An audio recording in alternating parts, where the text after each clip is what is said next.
The clatter of plates and low hum of chatter filled the small family restaurant. James, a single dad in his early 30s, sat across from his daughter, Lily, who was happily coloring on the kids' menu. To him, these moments were sacred, just a simple Saturday night dinner with his little girl. But then, the atmosphere shifted. A sharp voice cut through the restaurant's calm. At a table by the corner, a young woman in her 20s looked cornered, her eyes darting between two men who leaned too close. Their laughter was forced, their words slurred. It wasn't hard to tell she didn't want them there. "Daddy." Lily's small hand tugged at his sleeve, her voice barely above a whisper. "Can we help her?" James froze. His heart pounded as his daughter's innocent question echoed in his mind. He had promised himself to stay out of trouble, to focus on raising Lily in peace. But as a father, as a man, could he really sit and do nothing? Taking a steady breath, he rose from his chair.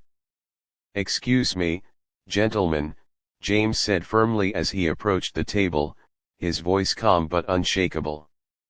"She doesn't look comfortable. Why don't you give her some space?" The men sneered. One stood up, towering over him, trying to intimidate. "Mind your business, buddy." James stood his ground, his jaw tightening. "She is my business right now." The tension was thick. For a split second, it felt like the whole restaurant held its breath. And then one of the men shoved James hard. Chairs scraped, a glass tipped over. Lily gasped from her seat. But James didn't flinch. With a swift move, he positioned himself between the woman and the men. "You're done here. Leave." His voice carried a weight that silenced the room. The manager hurried over, backed by two other diners who had gathered the courage to step in after James. Realizing they were outnumbered, the men muttered curses and stormed out, leaving behind a broken sense of calm. The woman's eyes brimmed with tears. "Thank you," she whispered, her voice trembling. James gave a small nod, steadying his breath. "You're safe now." That night, as James and Lily walked home under the streetlights, she slipped her tiny hand into his. "Daddy," she said softly, "you're like a superhero." He smiled, hiding the heaviness in his chest.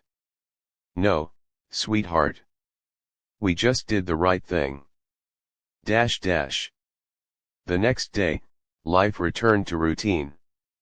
James dropped Lily at school and headed to his modest job at a local repair shop.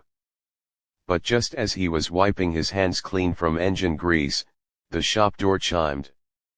Standing there was the same woman from the restaurant, this time with a warm smile instead of fear in her eyes. "I hope this isn't weird," she said, clutching a paper bag. "I asked around and found you here. I just wanted to say, thank you again. And, I brought lunch." James blinked, surprised. He hadn't expected to see her again. She stepped closer, her tone soft. "Most people would have looked away. But you didn't. You protected me." He looked down at the bag in her hands, then back at her eyes. There was gratitude there, but also something more. A connection, fragile but real. At that moment, Lily's voice rang from the back of the shop, where she often played after school. "Daddy, who's that?" The woman smiled, waving shyly at Lily. "Just someone your dad helped." And Lily, in her innocent way, grinned. "Then you're our friend now." The woman's eyes softened, and James felt something stir inside him, a sense that maybe last night wasn't just an accident. Maybe it was the start of something new, something they all needed.